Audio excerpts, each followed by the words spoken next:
राजधानी जयपुर के Albert hall पर मौजूद हूं और राजधानी जयपुर प्रदेश भर की सियासी जो लहर है उसको तय करने में महत्वपूर्ण भूमिका निभाता है। हाल फिलहाल जो जयपुर शहर की सीट है वो बीजेपी के पास है, लेकिन आगे क्या प्रदेश में होगा, किसका पलड़ा भारी रहेगा, तमाम लोग मेरे साथ हैं, उनसे बातचीत करेंगे। भाई साहब, क्या लगता है आपको कौन होगा प्रधानमंत्री अगला? देखिए, प्रधानमंत्री वाली जो बात है तो निश्चित तौर पे भारतीय जनता पार्टी की सरकार को बने हुए 10 साल हो गए और भारतीय जनता पार्टी 2014 में कांग्रेस की सरकार पे जो आरोप लगा करके आई थी और साथ ही साथ जनता से अपने जनता के हित के लिए जो वादे करके आई थी, उनमें सब ये 100 में से 100% फेलियर है।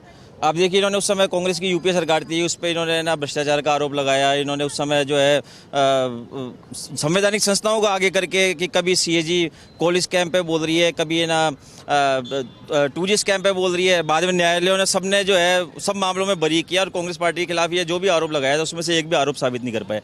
दूसरी बात, मोदी जी का जो वादा था कि भाई मैं 2 करोड़ रोजगार प्रतिवर्ष दूंगा, 2022 तक हर सर पे मैं छत दूंगा, और उसके अलावा जो है कि ना विदेशों से काला धन लाया जाएगा और है ना इतना काला धन लाया जाएगा कि हर व्यक्ति के खाते में 15-15 लाख रुपए आ जाएंगे।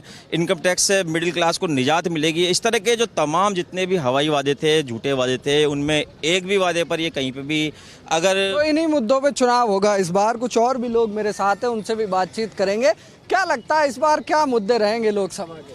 देखिए, मुद्दे देश के अंदर बिल्कुल स्पष्ट हैं कि जो आने वाला समय है उसमें भारत जो है वो प्रमुख 3 अर्थव्यवस्थाओं के अंदर भारत का नाम होगा।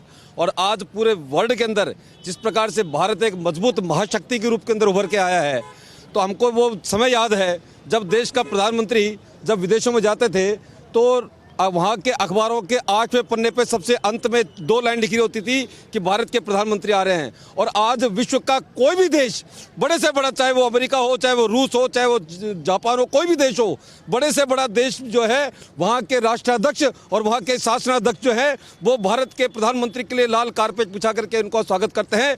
यह विश्व के अंदर भारत के महान होने का और भारत के महाशक्ति बनने का एक नमूना है। और आने वाले समय के अंदर आप ये देखिएगा कि भारतीय जनता पार्टी ने जो वादे किए, आप बड़े बड़े मुद्दों को लीजिए कि भाजपा ने कहा कि हम देश से धारा 370 का कलंक हटाएंगे। वो धारा 370 का कलंक भाजपा ने हटाया। भाजपा ने कहा कि हम राम मंदिर बना के रहेंगे और भाजपा ने वो राम मंदिर बनाया। हमने कहा देश की बेरोजगारी दूर करने के अंदर हम कार्य करेंगे। देश की अर्थव्यवस्था को आज तीसरी मौजूद शक्ति के रूप के अंदर स्थापित करके और देश के अंदर से जो 65 साल कांग्रेस ने राज करके जो गड्ढे स्थापित किए थे, उन गड्ढों को भरने का काम और देश को महाशक्ति बनाने का काम भारतीय जनता पार्टी ने किया है। और आने वाले समय में राजस्थान की जनता और देश की जनता एक ही नारा दे रही है कि अब की बार 400 पार। कुछ और भी लोग मेरे साथ हैं, उनसे भी पूछेंगे। भाई साहब, क्या लगता है सरकार की कौन सी योजनाएं इस बार लोगों तक पहुंची हैं, लोगों को टच किया है कि ये योजनाएं ऐसी थी जो आम लोगों के पास पहुंची? योजनाओं की बात करें तो योजना तो जिस प्रकार मोदी जी के हाथ में अगर बोला जाए तो दूसरे देश का प्रतिनिधित्व करने वाले लोग भी जब मोदी जी के लिए बोलते हैं मास्टर ऑफ डेवलपिंग इंडिया, तो ऐसे व्यक्ति का परिचय देना और ऐसे व्यक्ति की योजनाओं की तो अगर हम बात करें तो आज आपके सामने वंदे भारत एक्सप्रेस के नाम से जो ट्रेन चल रही है, रेल परियोजना के अंदर वर्ल्ड क्लास रेलवे स्टेशन जगह आप विकास हो रहा है देश के अंदर, ये बहुत बड़ी बात है। मैं आपको एक बात और बताना चाहूँगा कि आज पहले के कार्यकाल के दौरान जिस प्रकार हम देश की सरकार ने, जब कांग्रेस की सरकार हुआ करती थी, तो कर्जा कर दिया था।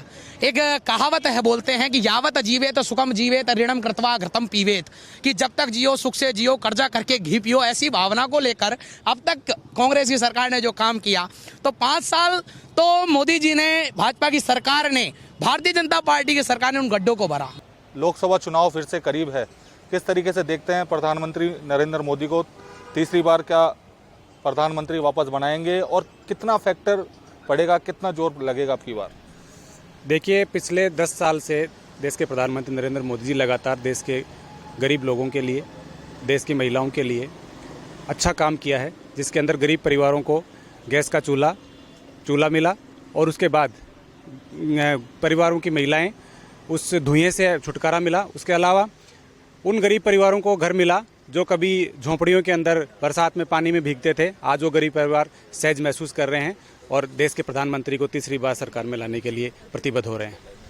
देश भर में मुद्दे अनेकों हैं और क्या कुछ मुद्दे रहेंगे अब की बार क्या कुछ मुद्दे रहने वाले हैं अब की बार चुनाव में? निश्चित रूप से 2014 से पहले का भारत और 14 के बाद के भारत में जो परिवर्तन आया है, निश्चित रूप से इन सभी को ध्यान में रखते हुए देश का युवा, महिला, किसान, हर वर्ग इस बार मतदान करने वाला है। चाहे ट्रिपल तलाक से आज़ादी मिली हो, राम मंदिर बना हो, कितनी ही बातें देख लो। वर्ल्ड की अर्थव्यवस्था में भारत की बड़ी भूमिका, डिजिटल पेमेंट में नंबर 1। आप किसी भी क्षेत्र में जाके देखिए तो प्रधानमंत्री श्री नरेंद्र मोदी के नेतृत्व में जिस प्रकार से भारत आगे बढ़ रहा है, डेफिनेटली वोट उसी को देख के होगा। किस आधार पर वोट दे? आम जनता जब भी वोट देने निकलती है घरों से तो कुछ ना कुछ सोच के निकलती है कि इस आधार पर वोट दें। किस आधार पर वोट देंगे अब की बार, क्योंकि विपक्ष एकजुट है और मजबूत माना जाता है अब की बार? देखिए, हम तो मोदी जी के आने के बाद में जो भारत ने जो विकास किया है और हमारी जो सेनाएं मजबूत हुई हैं, हमारी सेनाएं पहले भी मजबूत हुआ करती थी, लेकिन मोदी जी के आने के बाद में जो हमारी देश की सेना का मनोबल बढ़ा है और पूरी दुनिया आज भारत को देखकर सलाम करती है, ये नरेंद्र मोदी जी के कारण है कि हम अपना किसी भी देश में जाते हैं तो हमारा सीना चौड़ा होता है। और नरेंद्र मोदी जी के जो विकास के कार्य हैं, तो वो एक छोटे से छोटे व्यक्ति से लेकर के एक बड़े से बड़े उद्योगपति के बारे में, सभी के बारे में वो सोचते हैं। उसको लेकर के विकास के मुद्दों पर हम उन्हें वोट करेंगे। कैसा रहा पिछला कार्यकाल?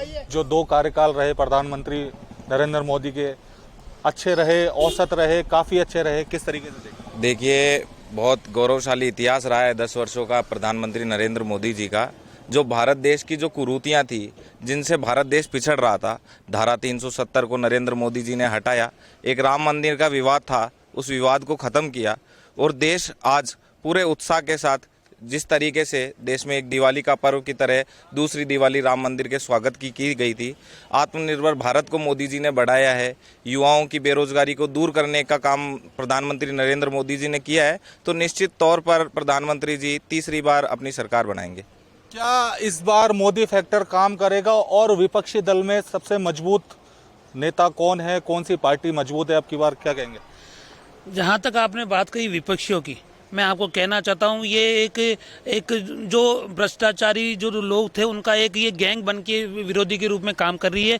निश्चित रूप से माननीय नरेंद्र मोदी जी ने पिछले 10 सालों में जो काम किया है उसका केवल भारत ही नहीं पूरा विश्व उसका गुणगान कर रहा है।